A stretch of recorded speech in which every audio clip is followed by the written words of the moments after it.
Welcome to the Doctor's Corner with Dr. Kline and Jonelle Elgaway.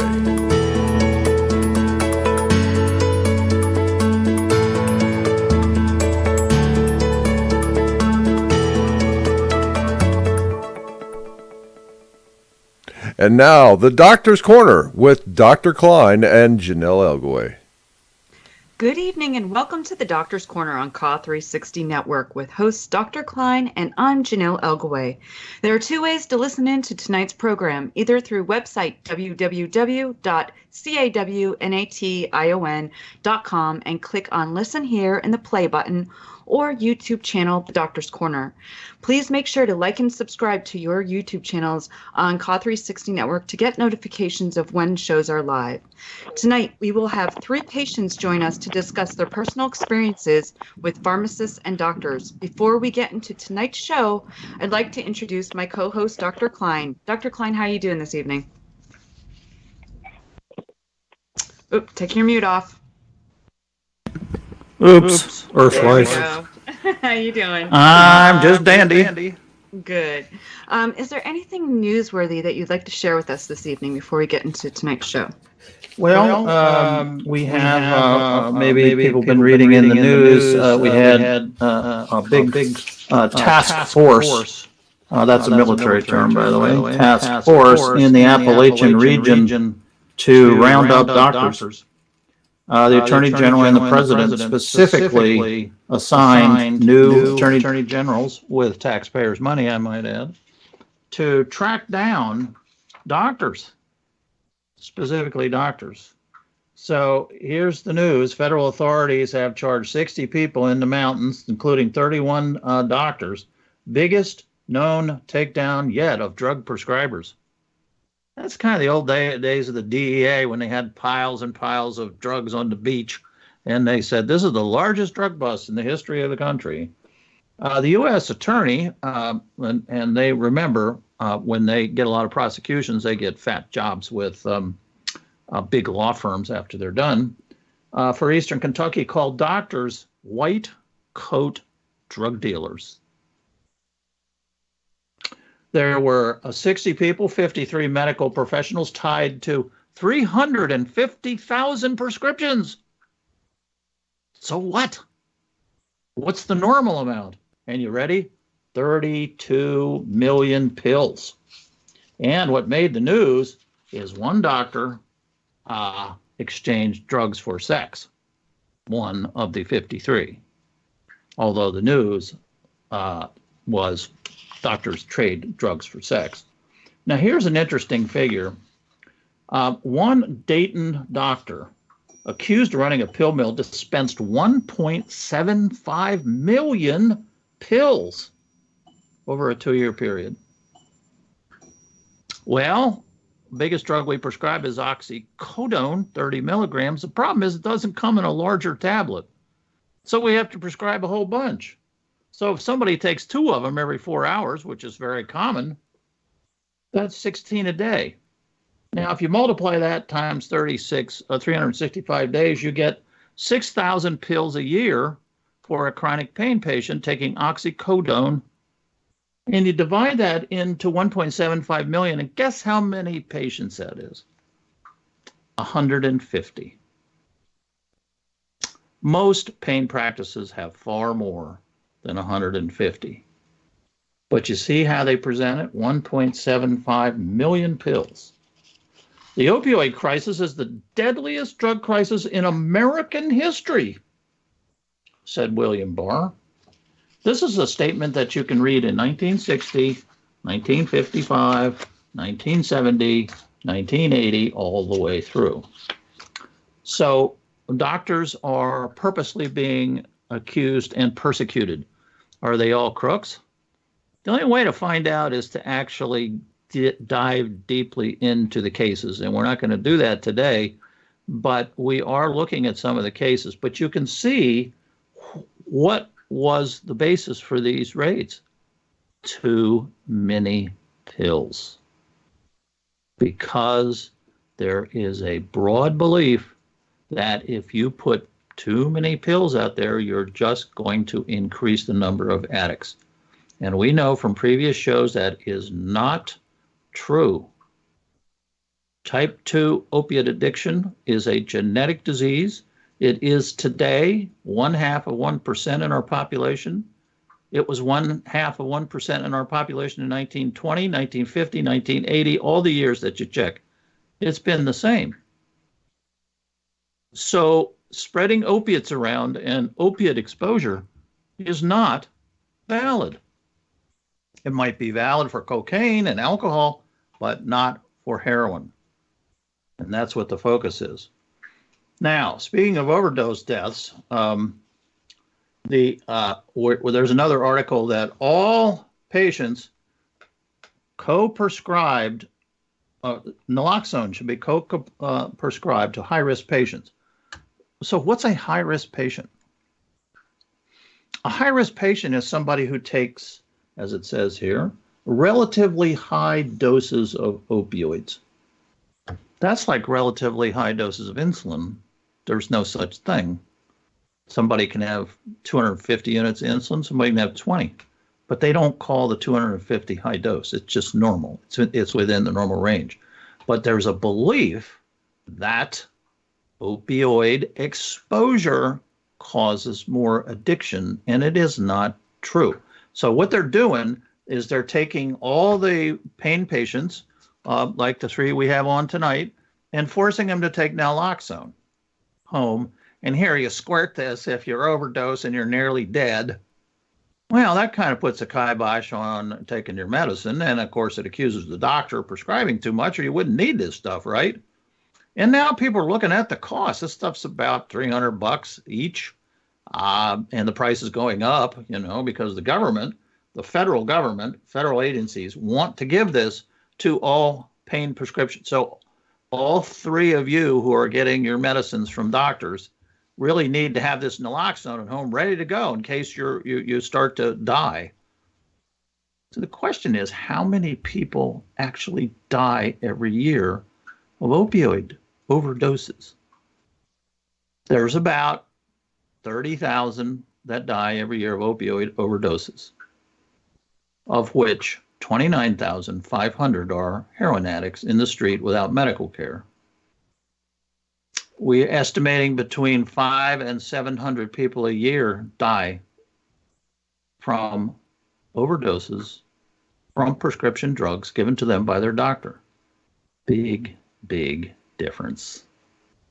Of those 500 people, which we are analyzing, many of them may have just died, for other reasons, and they have these opioids on board. So, overdose. So the data is really skewed. So the big thing to take away is opiate addiction, heroin addiction is actually very rare, and it's triggered on the first pill. Haven't you read the stories of the kid who went to the doctor, got a little teeny weeny prescription, and now is dead from heroin? Was that spreading lots and lots of opiates around? No, that's the trigger. So, Jonelle, do you have questions from? Yes. Actually, well, you answered one. Somebody wanted to know how many people in the country are actually dying of overdose deaths from pain medications. So you already answered that. Second one is, in addition to pointing out the obvious lack of progress, albeit I'm not sure what to say, with the war on drugs, we might also consider what society would be like without the DEA or laws against the manufacture, distribution, possession, and use of substances. Would one be wrong that the DEA serves a purpose in that regard? Would there be a way to quantify that? Yeah, good question. In Canada, they don't have a DEA. Everything seems to be fine. The DEA was created by Richard Nixon in 1970 as a way to catch his political enemies, and we now have John Ehrlichman confessing to that. So the DEA has 2 jobs. One is they interdict these big shipments coming into the country and chase El Chapo. And the second one is called a diversion division, and that's who hassles us and pharmacists and patients because they're told to do that. We can't blame the police. They're told to do that by the attorney generals and by the law. So they're really just enforcing the law. They do get bonuses for convictions, although apparently this is common in the FBI too. They do get more funding when they have more prosecutions. 95% of federal arrests and charges are settled in out of court, but that counts as a prosecution. So do we need the DEA? We need them to a degree. I think they should be reassigned. I don't think they need to carry guns when they're arresting doctors. They can be an unarmed police force. They can be nice. They can do the job of monitoring people who have federal contracts. That's me. I have a federal contract, so they have a right to do that. But they can come and be polite and, ask for records. The DEA regulations need to be looked at by Congress. They really restrict my medical practice. I'm guessing, several hours a week that I wouldn't need to spend had the DEA not entered my practice and told me how I can prescribe, in fact, I can't call in a prescription. And none of this has ever been tested to show that it works. And here we are, people running around saying, as I just read, the worst opioid epidemic in the history of the country. So wait a minute. You mean to tell me that in spite of all these things that the federal prosecutors are doing, locking up doctors, what the DEA is doing, what the states are doing, how come we have the highest, worst crisis ever? It must be that it's not working. In the military, when you're losing a battle, guess what? You're losing the battle because you're not winning. And if you're not winning, you go back and you reconnoiter and you make a new plan. So that's what needs to be done. The DEA needs to get together with health authorities because they have become the federal medical police now. Federal medical police. Prescribing things that are dangerous. How dangerous? Insulin's dangerous. So we need to kind of work on that. You have other questions, Jonelle? Yep, I have one more. What's the biggest reason doctors are being arrested by the federal drug police? The biggest reason is overprescribing. Now, we just said a few minutes ago that no matter how much you overprescribe, you're only going to addict a certain number of people. And since 95% occurs in teenage years, you're only going to addict one person per 1,000 with the genes. That means if you go to the Walmart and you hand out opiates to every single person out of 1,000 customers, only one is going to trigger the opiate addiction. So there's this belief that the higher your dose, the more likely you're going to addict. That is not true. FDA already ruled that's not true. Stories of kids, unfortunately, dying of heroin overdose, not true. Articles written in 1916 notice that, gee whiz, some of these people are getting hooked on opiates just going to the doctor, getting one prescription. Not over prescribing. It sounds reasonable, and I don't blame people for wanting it, but it sounded reasonable that the earth was flat. When you look out over the horizon, it's flat, right?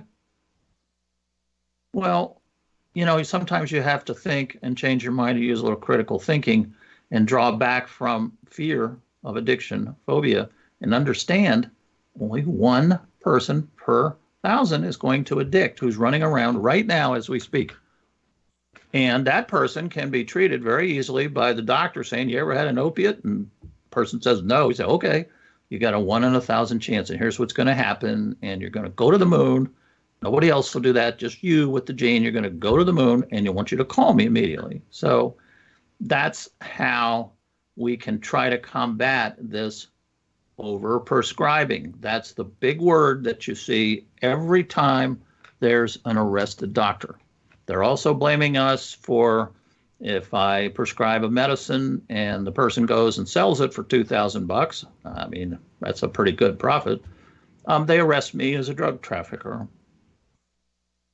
If one of my patients dies, well, I mean, we're really sitting on pins and needles, People can die of anything, and then they just wait.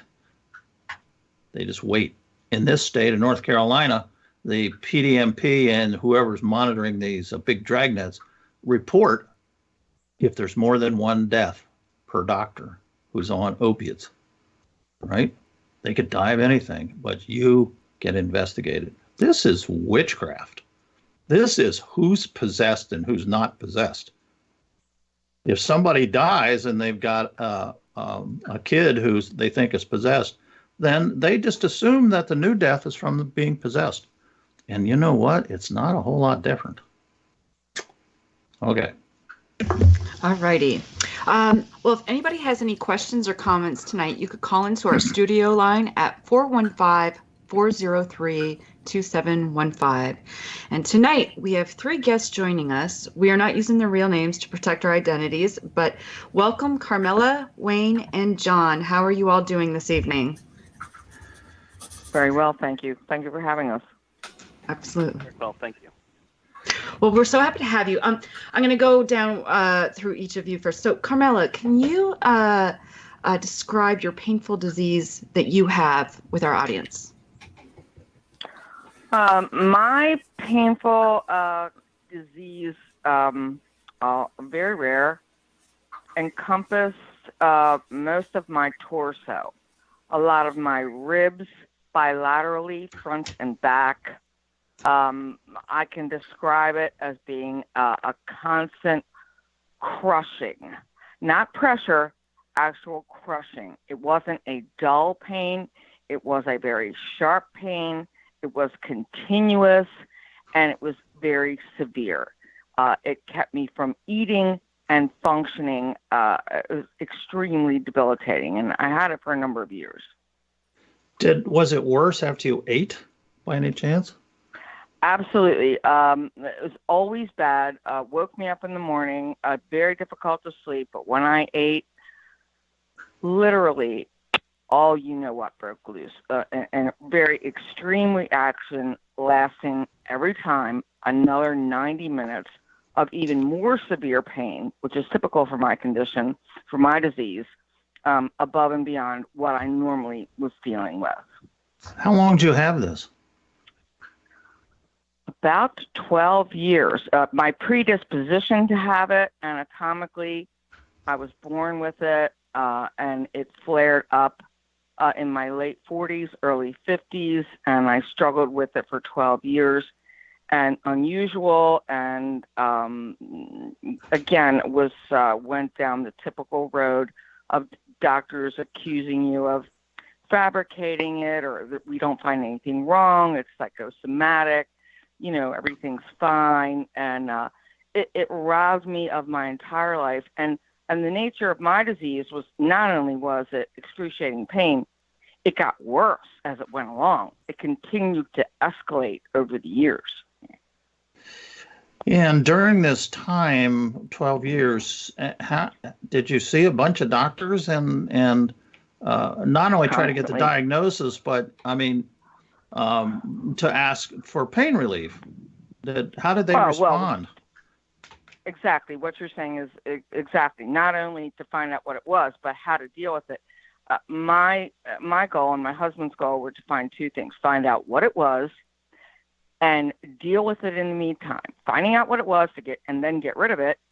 And in the meantime, how can I live and function, not function like I did before when I didn't have pain, but be able, when I say function, I mean to sleep, to eat, to take care of yourself during the day. I'm not talking about going on with my life like nothing ever happened. I was completely debilitated. I had no life because of the pain. I had young children. As my children got older, it became their quest also to help find out what was wrong with me. One of my children is a healthcare professional, and I was always going to doctors to find out what it was and bring a solution, but also help me so that I can sleep at night, so that I can function during the day, to take care of myself, cook a meal, perhaps make myself look presentable for my husband, be a mother to my children on the most basic level. And I was able to do neither of those things. And constantly being accused of narcotic seeking, and that there was nothing wrong with me, and it's all in your head. That went on for 12 years. And I slowly watched my life slip between my fingers until finally it was discovered. And even when it was discovered, I still had to have pain management as well to deal with it. But that was literally at the 11th hour / year when I was able to finally get a diagnosis, a surgery, and which I am now in recovery from that surgery, and still needing pain management from having been sick that long, having been so physically uncomfortable, and the recovery from the surgery, they said, takes a year, and it's pretty difficult. And I can tell you, 3.5 months in, it most definitely is. So that's my short story. Tell us what some of the doctors told you, specifically, and how did they treat you with respect? No, never. I'm not saying I'm above anybody, but I live in a very a well-to-do historic community and close community. I worked within the community, and people knew my children, and my children knew them, and the couples and so forth. I was unable to function on any level with them, but that place that I had, my life, was stripped from me because these doctors spoke to me as though I was an indigent. Not that it would be okay to speak to a person of any economic level or any physical state like that, but I was spoken to as if I were someone who chose to have an addiction, who did not have pain, who was fabricating it. I was talked to like I was, I couldn't believe that I was talked to with incredible disrespect, not even a common courtesy. Was unbelievable to me. I was I was a homemaker. I was a wife. I was a mother. I never talked to people like that. I never treated people that way. It was, you have nothing wrong with you. That's what I was consistently told. This is all in your head. All you want is narcotics, which, yes, I would like narcotics because I'd like to function, but I'd like you to find out what's wrong with me so I can go on. But I literally was talked to like I was nothing, like I was a scum, until I literally was unconscious, went septic, was on life support, given a 20% chance to live. They dropped the ball because they couldn't find what was wrong with me, and I literally would have died. It was absolutely a miracle that I lived. And I actually went back and saw the last doctor that I had seen before that. I went back and said, here's what happened within 14 days of you having seen me. And I gave him the whole story, how I ended up on life support and was in the hospital for 2 months because he had dropped the ball. He said, well, I'm glad you made it. Very glib, no apology, nothing. Well, glad you made it. I was always talked to as if I was a despicable addict. Was there ever anybody along the way who was really interested in your case, or did you? I know you went to a bunch of doctors, I presume. Were there any that helped out? I went to every kind of specialist you can imagine. Because of my location in the country, I was able to access Johns Hopkins, and I went to the best of the best, and every kind of, as I said, specialist that was available. We were grasping at straws. Absolutely. Not only did no one help me, not only did no one find out what it was, I would have at least respected had someone said, I don't know what's wrong with you, but I'm going to try and get you help so we can find out. No, there's nothing wrong with you. It wasn't even that. I don't know what's wrong with you, but I'm going to try and get someone who can help you. That was never offered to me. And it wasn't until my own child, who is not a doctor, but is in the medical field, started using resources and had access to different pockets of knowledge within her colleagues, found people that had my similar condition and was like, Mom, you've got to try this. And by that time I was in a stupor of pain and exhaustion and I didn't even care anymore. I had lost 40 pounds. I couldn't raise my children anymore. I was no kind of wife. My husband, God bless him, stayed by my side no matter what. I couldn't work. I couldn't keep my home.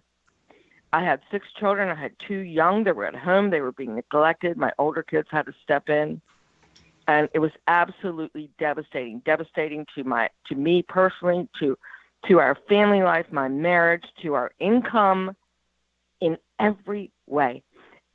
And it would have been tolerable if there was the least ounce of respect, if somebody would have, of compassion, if someone would have said, we don't know, but we're going to try and help you. Let's at least make her comfortable. I never asked for no pain. I never asked for zero. Just give me something so I can rest, so I can sleep at night. Fell on deaf ears, literally for 12 years. Now, and I was I would a have healthy thought, woman before that. yeah, I would have thought something was up, but so many physicians, there's a thing in medicine where we don't like treating diseases we can't diagnose, but we do it all the time. People wake up in the middle of the night with chest pain. We go, hey, you got heart disease. We're going to start treating you. Well, there's no proof. I mean, eventually you may do some tests and prove it, but you don't withhold treatment. If somebody's got pneumonia and you're not sure what the bacteria is, you start treating anyway. Somebody seems like they have depression. There's no test for that. You start treating. Why is it that doctors won't treat somebody in pain? And it's prejudice.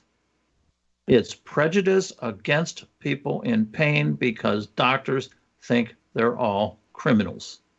And this has to change. And I think Carmela's story will go a long way to helping that, and also some medical school modules would be helpful. Medical students right now are being exposed to the CDC lies, and I'm to the point of calling them lies because I can stand behind that statement. They're going to medical students now and telling them that opiates don't work and they're too dangerous to use. That's a terrible thing for people in pain like Carmela. And so I'm going to switch over now to John. And John, you've had a long history of painful disease as well, maybe a different nature, and maybe as long. I don't know. How long have you had your problem? It's been going on, I'd say probably 12 years now. Okay. Chronic low back pain. Now I'm kind of transitioned into my SI joints and into my tailbone. About a year ago, I had surgery for the L5S1 issue, and thank God it did resolve that. But everything down from there below, tailbone, everything's still there. Most days I can only work about a half a day. I still do try to go to work. Very limited in what I can do. Usually when I get home and lay down, if I ever lay down, it usually takes me about 2 hours before I can actually get back up. Because if not, the pain from my tailbone will put me down on my knees. So it takes me about 2 hours to set. So you have a real disease, been there 12 years. By the way, I call back disease vertebral structural disease because back disease and knees, remember, are the thing that the non-doctors are all pushing as, oh, these people are just getting all this medicine for their bad backs. And we all know that they're all just faking in order to get a workman's compensation. And in your case, because I talked to you before, you run your own business. So, you're obviously not trying to get workman's compensation. You're trying to save your business. So how have doctors been with you in terms of, here you present this history. If somebody sits and listens to your history, you had this problem for 12 years. What do they think you're faking? So how did doctors approach you when you told them this story? I've had one doctor pretty much walk in the room, look at me, and says, "Oh yeah, you know how this all works, don't you?" And that kind of flabbergasted me, to be honest with you. Yeah. Needless to say, the rest of that visit did not go very well. God. Yeah. Anyway, but I've had some that have been very accepting.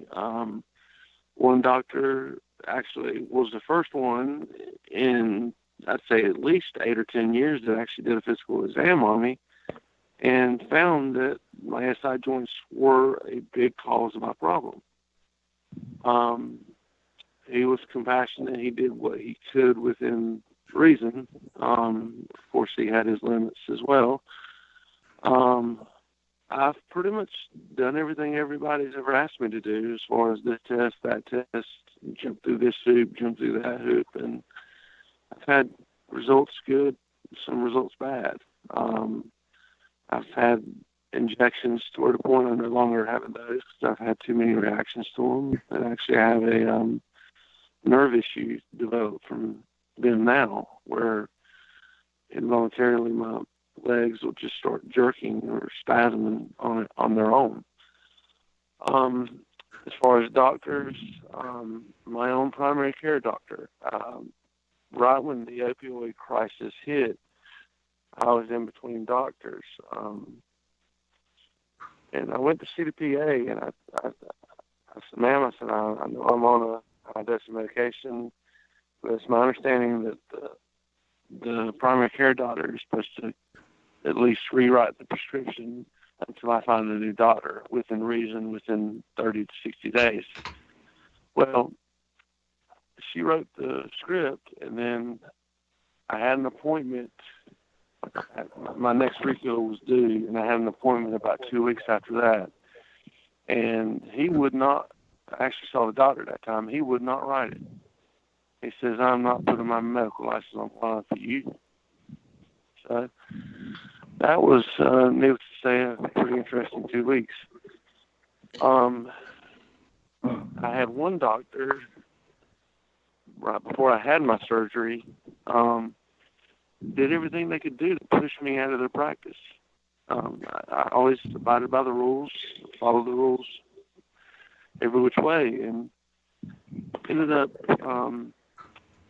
one visit, I had a pill count, and they counted my pills, and she said I had 1 day's too many. And I said, okay.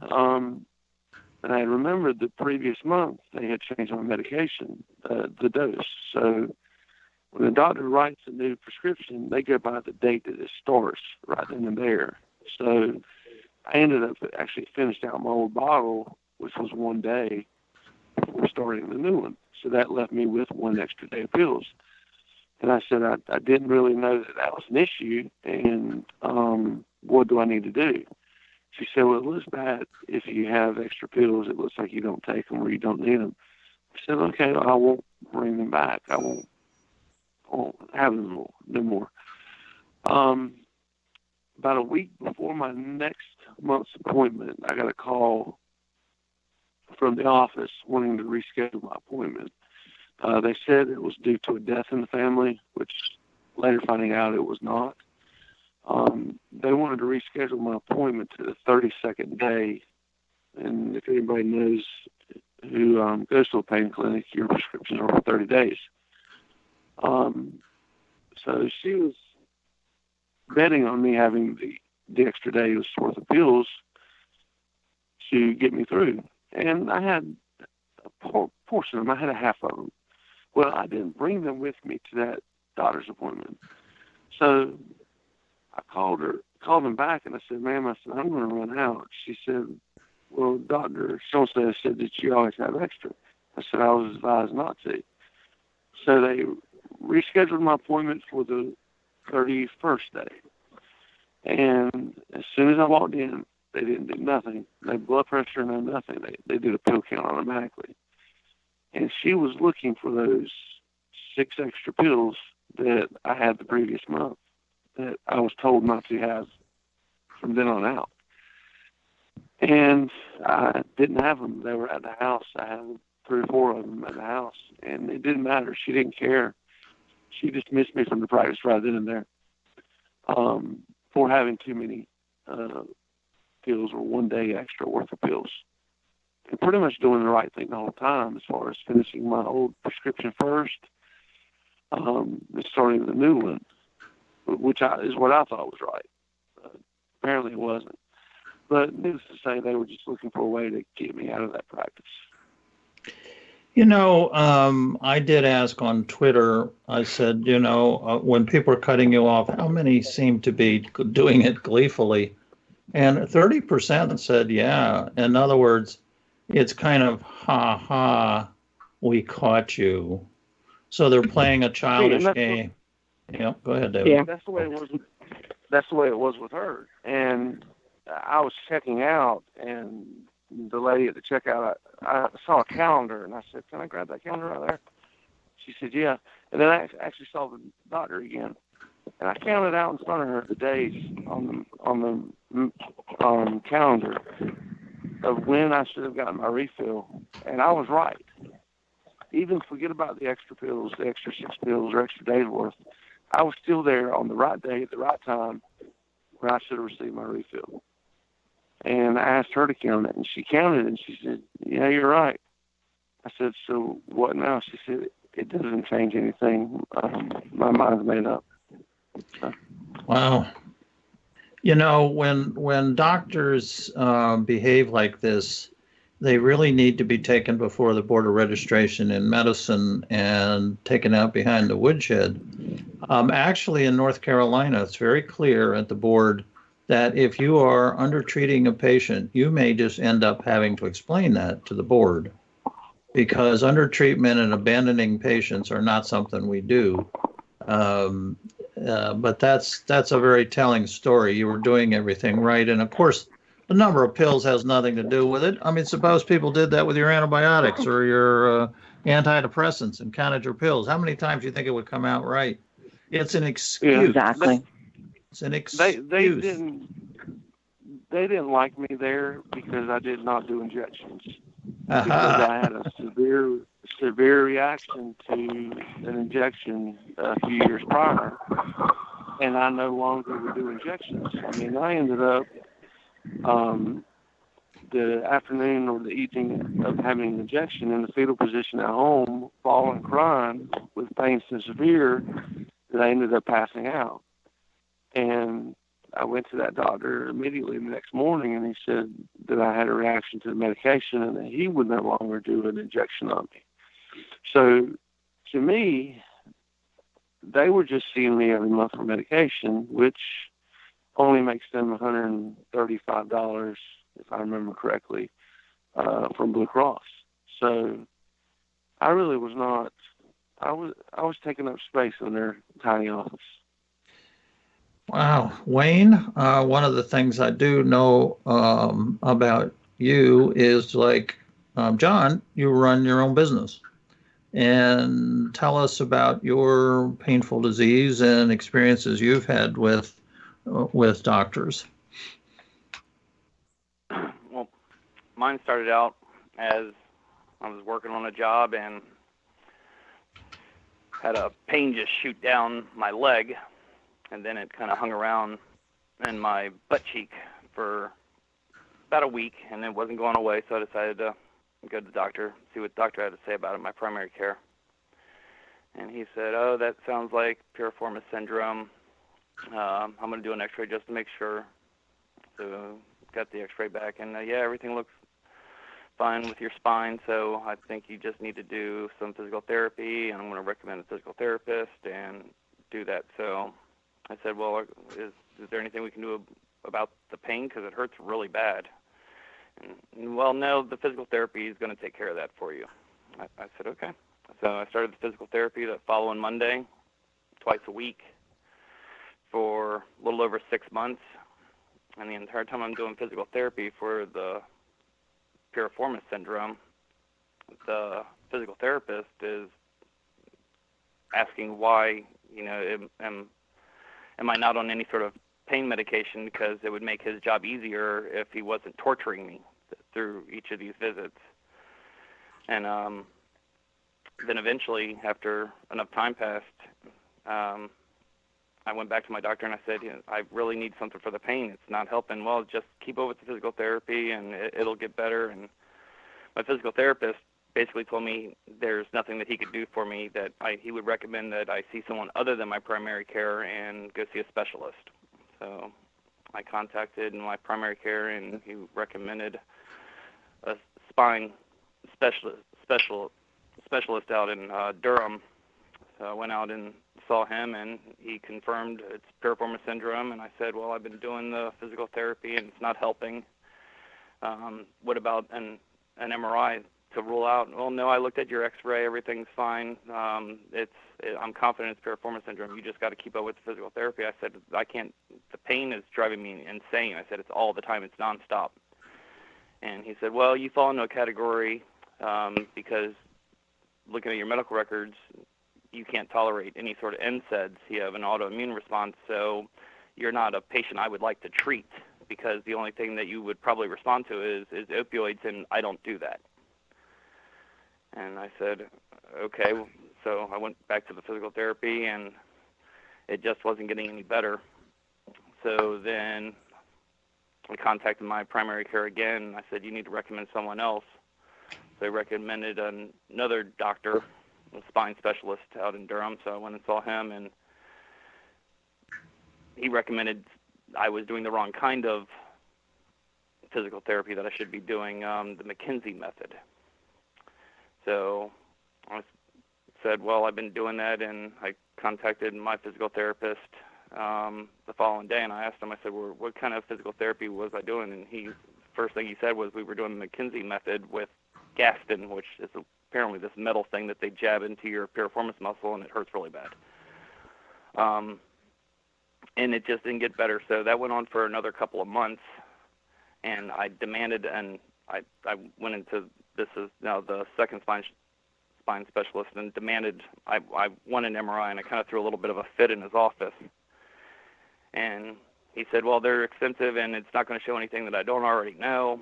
I said, well, I want one, and this and the other, and I've already called around, and I can't get one unless it's ordered by a doctor. So he gave me an order for an MRI and told me to find a place to do it. So I found a place out in Durham that had time to get me in quickly. So get out to the facility and do all the check-in, and it's time for me to go back for my MRI, and I'm walking down the hall, and it was one of those, some days were worse than others. This is a day that it really felt like there was a dagger in my butt cheek the entire time.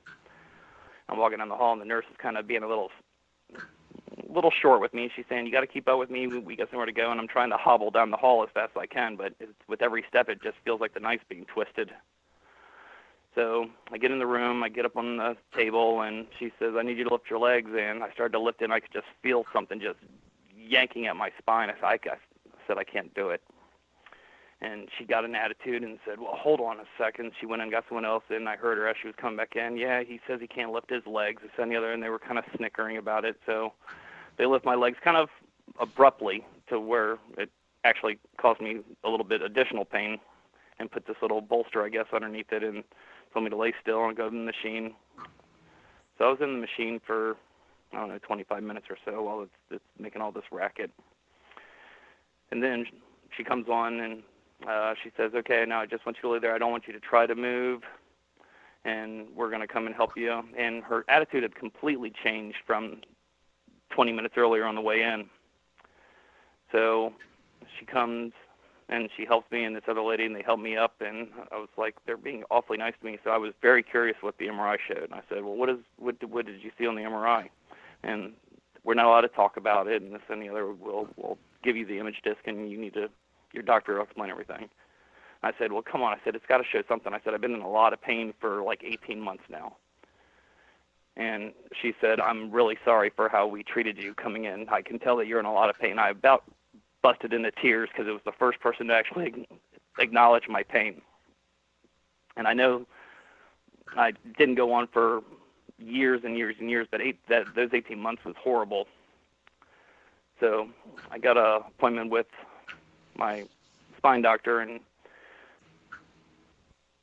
gave him the disc, and he looked at it, and oh yeah, this is a class 3AB, massive herniation, and it's horribly painful, and the only thing that's going to get you out of pain is surgery.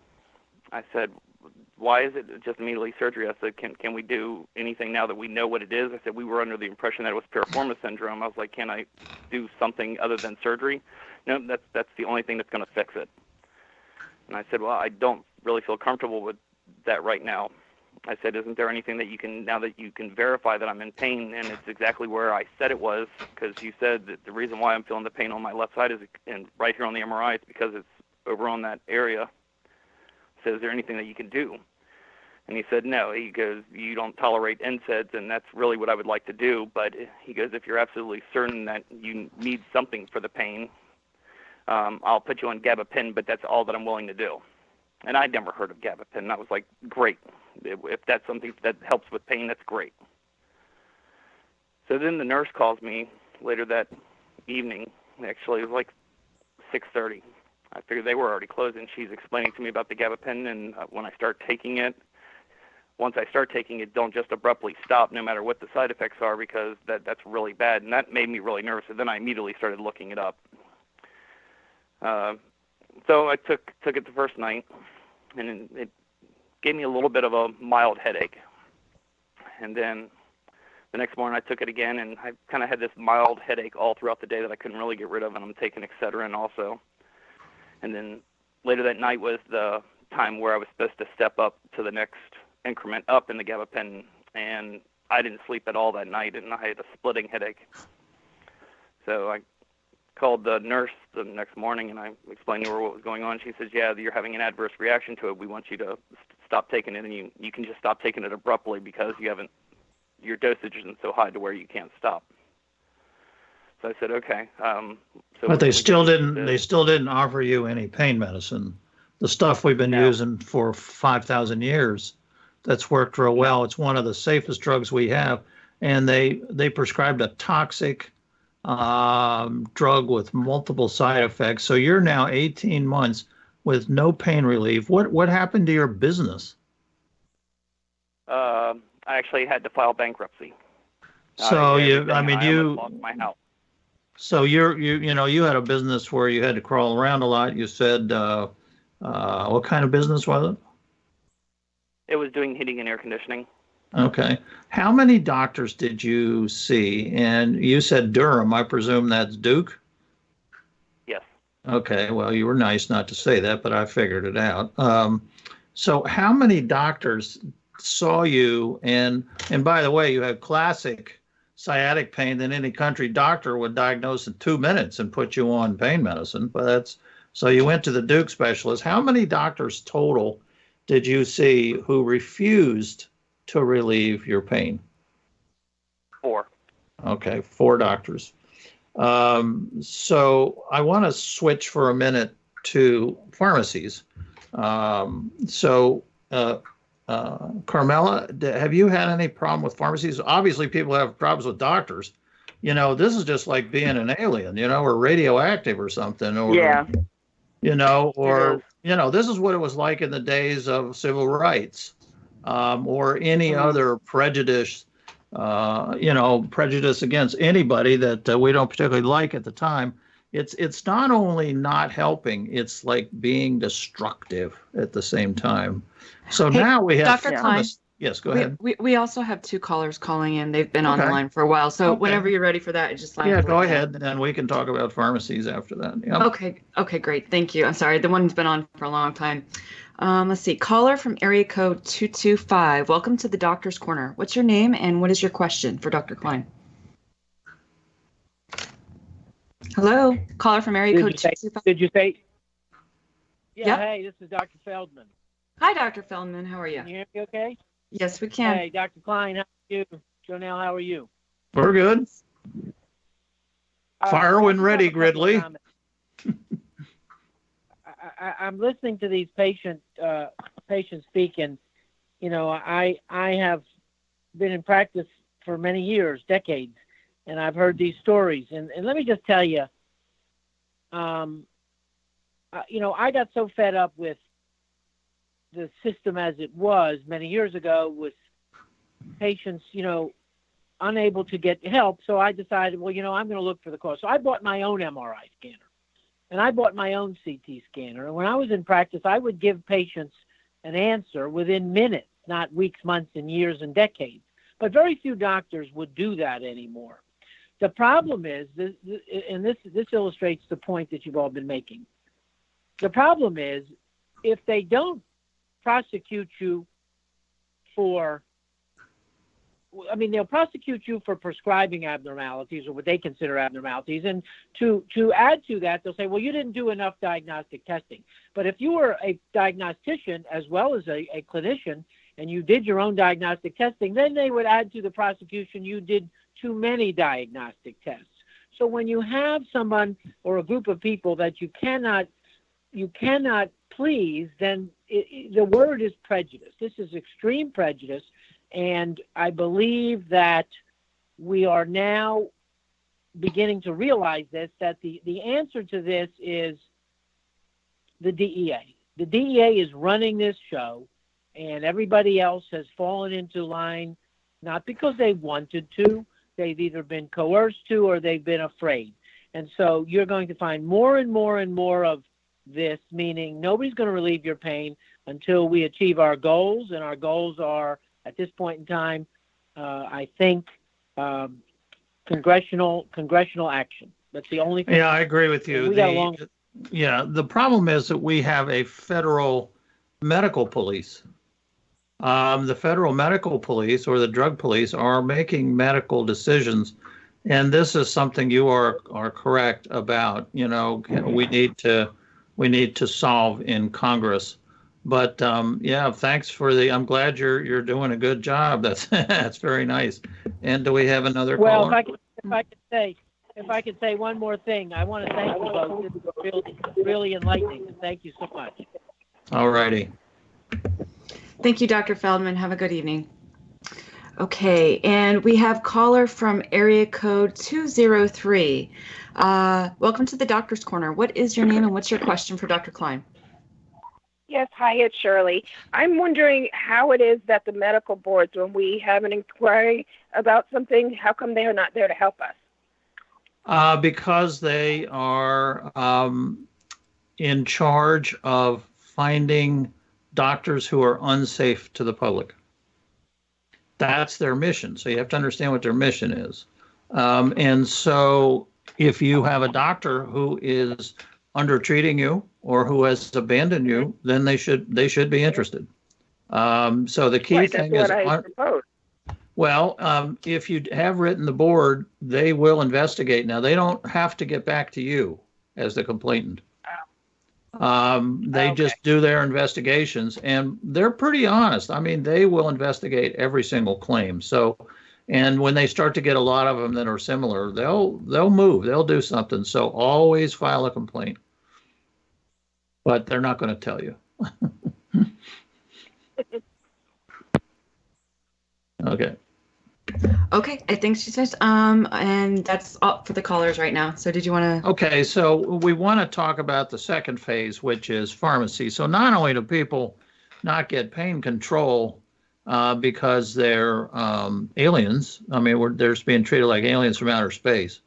But then when you get down to the pharmacy with your prescriptions, what happens next? And Carmela, have you had any problems with pharmacies by any chance? Oh, always. I actually, about a year and a half ago, I was prescribed fentanyl patches. And when I went to have to pick up the prescription, it was filled. And I was speaking to the pharmacist when I picked it up. And I was asking her questions because I wanted to be cautious about it. And I said to her that I expressed to her that several years before, I had been on opiates and I had taken myself off of them on my own. I had decided to get these out of my system, and it was very difficult. And I said, I didn't want to ever experience anything like that. Those were also prescription opiates. And I said, so I want to be very careful with these patches and not have a problem. She refused to give me the patches, the prescription that she had actually filled for me. She said, because you are asking me these questions, I'm concerned that this could be a problem for you. So I'm declining giving you this prescription. I was astounded. I said, because I'm being careful? because I'm trying to educate myself, she said, you can go right across the street over there and fill it. Here it is. And she handed me back the prescription. I couldn't believe it. And then in addition to that, I've gone to several pharmacists many times. My husband and I have been unable to fill an out-of-state prescription from a doctor, even though the doctor has said, have them call me or try to call them. They don't want to bother with it. It's just, for whatever reason, it's too problematic. Or as the gentleman was saying earlier, that there was a day or two discrepancy, as if that was going to make the be-all and the end-all in your life. You know, you were really going to do something horrible with that extra day's worth of medication. It's very frustrating. A lot of guidelines. The insurance companies are difficult to work with. And the pharmacists themselves, in addition to being very denigrating when they deal with you, they won't fill your prescriptions, like I was just saying. And you often have to do other things. I've had to drive out of state where my doctor is to get the prescriptions filled and so forth. Yeah, out of state is an interesting price. It's a DEA red flag because all the pill mills in Florida had out of state people there, and the DEA didn't close them down for 3 years. So that becomes a red flag. A red flag serves as a law for arresting people when there's no law. There's no law to prevent anybody from prescribing any amount of opiates to anybody over any length of time from any place in the United States. So the problem with out of state is you assume that 49 states are filled with criminal doctors, and the only doctors that are not criminal are the ones in your own state. Well, that John, seems to be the assumption. John, have you had any? As we're closing out here, I'm going to kind of speed up. Hey, Dr. Kline, quick question. People wanted to know, do the state medical boards, do they tell the doctor who filed a complaint with them or no? It depends on the boards. A lot of times they are anonymous. Okay, great. And you can request anonymity when you file the complaint. If they don't like it, then they'll tell you that they can't do that. So you just ask. John, have you had problems with pharmacies? Could you repeat that? Oh, have you had any difficulties with pharmacies filling your prescriptions? Yeah. There's one pharmacy, it used to be my main pharmacy I've been going to for the better part of 8 years or longer. But of course, they've filled my opioid prescriptions the whole time, and they got a new pharmacist / owner. The previous owner died, which the lady worked there the whole time before. Knew what I took. Here and there, they make smart comments, little smirks about what I'm taking, stuff like this. But she got to the point where every time she saw me, she handled my prescription. She was involved in every step of the process. My doctor was nice enough and would call her and answer any questions she had. But she got more and more on edge. And I went there one day to get a refill, and she just flat out said that she was not going to fill it. She was concerned about the dose I was taking. I said, okay. She said, and by this time I have a new primary care doctor I was going to, and have been going there for a while. He's well established. She said, you're not even going to a real pain clinic. I said, so what does that matter? She said, do you do urine tests? I said, no, I do not. And on and on. And she didn't even bother to call my doctor to tell him, didn't even advise me to give me enough time to try to find somewhere else to fill it, because walking into a pharmacy brand new saying, hey, I want this medicine filled is a red flag in itself. And I mean, the way she handled it, she didn't give me 30 days at least to try to find somewhere else to go, nothing. She just said, hey, I'm not filling your medicine no more. And the sad thing about it was she had filled it at the same doses, if not higher, the year before I had my surgery. Yeah, that's illegal. A pharmacist cannot stop a prescription that's already in force. Only the doctor can do that. She was practicing medicine without a license, and in Texas, they're serving cease and desist orders on pharmacists that are doing that. So in the last minute, I want to give you my observations, and it's really been impressive listening to all three of you, that this is a lot more than being afraid of the drug police. This is a lot more than being afraid of losing your license. What the CDC did by saying that opiates are no good and dangerous is they've given license to people to bring forth their old prejudices about people in pain.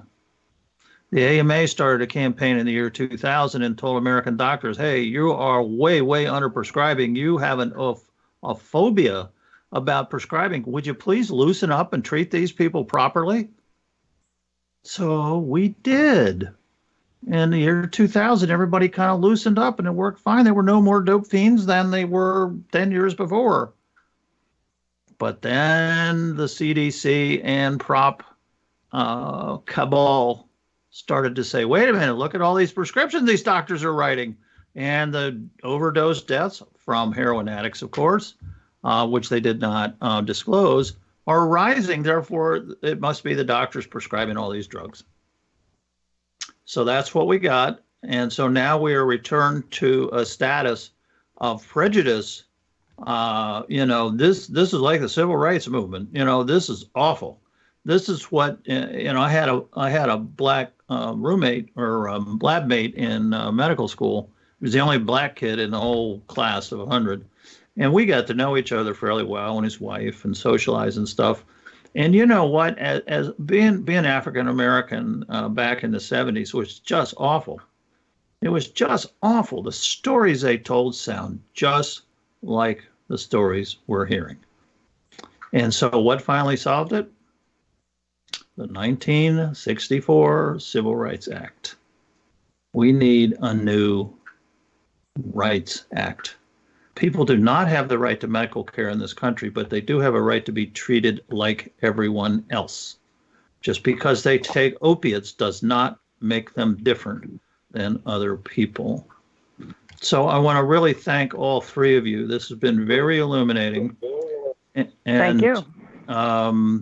Maybe we'll have you back on at some point to discuss other topics in addition to the ones we've discussed tonight. So, I look Jonelle, forward to it. Thank you. Yes. Yes, we'll get out the contract, and it does involve donuts. So just to be forewarned. The way to Dr. Kline's heart and tummy. All right. Well, I just want to say thank you so much for everybody for joining us this evening. The guests, you were awesome. Dr. Kline, you're always awesome. And the comments and questions on YouTube, great job. So thank you again for taking the evening out of to join us here on the Doctor's Corner for your daily dose of truth. Don't forget, tomorrow at 8 p.m. Eastern Standard Time, Dr. Margaret Aranda will be on with me on Conspiracies Against Wellness. I hope you'll join us. And on Sunday, 6 p.m. Eastern Standard Time, a DPP Rally Talk Show with Claudia. She will be having Dr. Feldman on. I'm Jonelle Elgaway with Dr. Kline, signing off until next Tuesday. Have a great evening.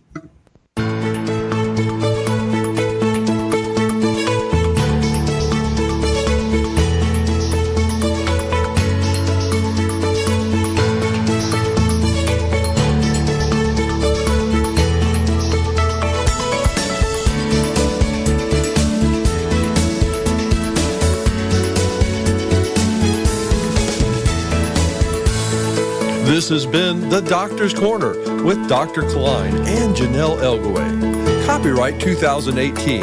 All rights reserved.